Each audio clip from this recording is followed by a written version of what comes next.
Hi viewers, welcome to சர்வேக் channel. நான்கள் வேக்கிங் வீடியோவில் விகடகவி தி குரோனிக்கல்ஸ் ஆஃப் அமரகிரிங்கிற ஒரு தெலுங்கு வெப் சீரிஸோட ரிவ்யூ தான் பார்க்க போகிறோம். அதுக்கு முன்னாடி இந்த சேனல் சப்ஸ்கிரைப் இல்லையா, கீழே உள்ள இடத்துல சப்ஸ்கிரைப் பண்ண கிளிக் பண்ணுங்கள், கூடவே பெல் பட்டன் பண்ணுங்கள்.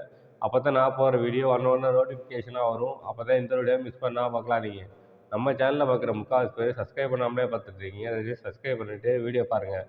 விகடகவி தி குரோனிக்கல்ஸ் ஆஃப் அமரகிரி இந்த வெப் சீரிஸை பிரதீப் மடாலி இயக்கியிருக்காரு. இந்த வெப் சீரிஸ் வந்து ஒரு சஸ்பென்ஸ் த்ரில்லர் ஜானராக எடுக்கப்பட்ட வெப் சீரிஸு. இந்த வெப் சீரிஸில் நரேஷ் அகஸ்தியா, மேகா ஆகாஷ் சிந்துபாலா நடிச்சிருக்காங்க. இந்த வெப் சீரிஸ் மொத்தம் 6 எபிசோடு. ஒவ்வொரு எபிசோடும் 30 நிமிஷம் ஓடும். ஆனால் லாஸ்ட் எபிசோட் மட்டும் 40 மினிட்ஸ் ஓடுது. ஒரு 3 ஹவர்ஸ் உட்காந்திங்கனாக்கா இந்த வெப் சீரிஸை ஃபுல்லாக பார்த்து முடிச்சிடலாம். இந்த வெப் சீரிஸ் ஜி5 ஓடிடி பிளாட்ஃபார்மில் தமிழ் டப்டு வெர்ஷனில் அவைலபிளாக இருக்குது. செக் பண்ணி பாருங்கள்.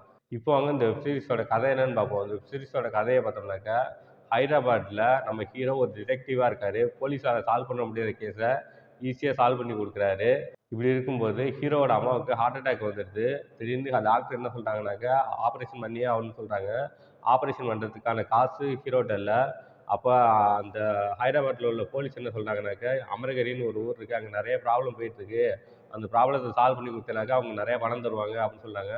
ஹீரோவும் அமரகிரி போகிறாரு. அந்த ப்ராப்ளத்தை சால்வ் பண்ணாரா இல்லையா, அம்மாவை காப்பாற்றினாரா இல்லையா, இதுக்கப்புறம் அந்த சுவாரஸ்யமான விஷயங்கள் தான் வெப் சீரிஸோட மொத்த கதையே. இந்த வெப் சீரிஸ் வந்து 1970s நடக்கிற மாதிரி எடுத்திருக்காங்க. ஃபஸ்ட்டு ஸ்டார்டிங்கில் பார்த்தோம்னாக்கா ஒரு கொலை நடக்கும், நைட் நடக்கும். ஆனால் மதியத்துக்கெல்லாம் அந்த கொலைகாரனை பிடிச்சி கொடுத்துருவாங்க. போலீஸால் அந்த கேஸ் சால்வே பண்ண முடியாது. நம்ம ஹீரோ போய் பார்ப்பாரு, டக்குன்னு உடனே கண்டுபிடிச்சி கொலைகாரனையும் கண்டுபிடிச்சிடுவாரு. ரொம்ப ஃபாஸ்ட்டாக கண்டுபிடிப்பாங்க. அங்கே உள்ள போலீஸ் ஆஃபீஸர் ஆச்சரியப்படுவாங்க, எப்படி இவ்வளோ சீக்கிரமாக பிடிச்சிங்க இந்த கொலைகாரனை அப்படின்னு சொல்லிட்டு.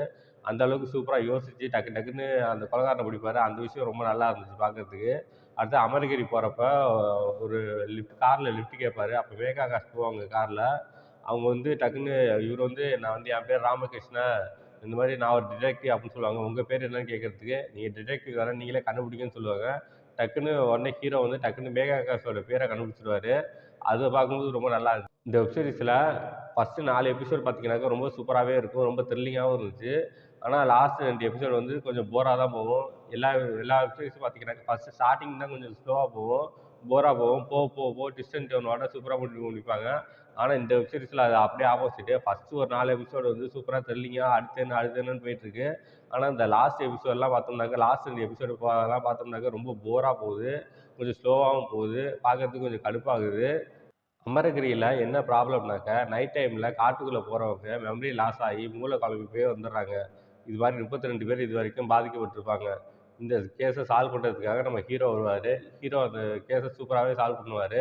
அதெல்லாம் பார்க்கும்போது ரொம்ப இன்ட்ரெஸ்ட்டாக இருந்துச்சு.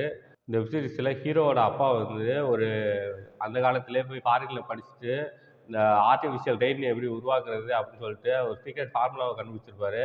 அதை வந்து பாகிஸ்தானில் உள்ளவங்க எங்களுக்கு தேவை, எங்களுக்கு கொடுத்துருங்க அப்படின்னு சொல்லிட்டு கேட்பாங்க. ஆனால் ஹீரோவோட அப்பா வந்து அதை அந்த ஃபார்முலாவை ஒரு சீக்ரெட்டான இடத்துல வச்சுட்டு அதை அவங்களோட அப்பாட்ட வந்து ஒரு சீக்ரெட் க்ளூவை கொடுத்துட்டு போவார். அந்த ஹீரோ வந்து அதை கண்டுபிடிச்சி அந்த சீக்ரெட் ஃபார்முலாவை எடுத்துருவார். அதெல்லாம் பார்க்கும்போது ரொம்ப இன்ட்ரெஸ்ட்டாகவும் இருந்துச்சு, ரொம்பவும் நல்லாவும் இருந்துச்சு. அது பெர்ஃபார்மன்ஸ் பார்த்தோம்னாக்கா இந்த வெப் சீரிஸில் நடிச்ச எல்லாருமே சூப்பராக பெர்ஃபார்ம் பண்ணியிருந்தாங்க. குறிப்பாக ஹீரோ நரேஷ் அகஸ்தியா, அவரோட ஆக்டிங் ரொம்ப அல்டிமேட்டாக இருந்துச்சு. அவரோட அந்த டிரெக்டிவாக வச்சு அவர் கண்டுபிடிக்கிற விஷயங்கள்லாம் சூப்பராக ஆக்ட் பண்ணியிருந்தார். அவரோட ஆக்டிங் ரொம்பவே நல்லா இருந்துச்சு. அடுத்து மேகா ஆகாஷ் அப்பப்போ வருவாங்க, அவங்க கொடுக்கப்பட்ட ரோல் டீசெண்டாக பண்ணிட்டாங்க. அவங்களோட ஆக்டிங் ரொம்பவே நல்லா இருந்துச்சு. மொத்தத்தில் இந்த வெப் சீரிஸ் பார்க்கலாமா வேணாமான்னாக்க, இந்த வெப் சீரிஸ் வந்து ஒரு ஆவரேஜான வெப் சீரிஸ் ஒன் டைம் பார்க்கலாம். ஒரு படம் பார்க்குற டியூரேஷன் தான் 3 மணி நேரம். 3 மணி நேரத்தில் பார்த்தீங்கன்னா இந்த வெப் சீரிஸை பார்த்து முடிச்சிடலாம். இந்த வெப் சீரிஸ் வந்து ஃபஸ்ட்டு 4 எபிசோட் ரொம்ப விறுவிறுப்பாக த்ரில்லிங்காக சூப்பராக போகும். லாஸ்ட்டு 2 எபிசோடு கொஞ்சம் ஸ்லோவாக போகும், ஆவரேஜாக இருக்கும். மொத்தத்தில் இந்த வெப் சீரிஸ் எப்படி இருக்குன்னா, இது ஒரு ஆவரேஜான web series, one time watchable.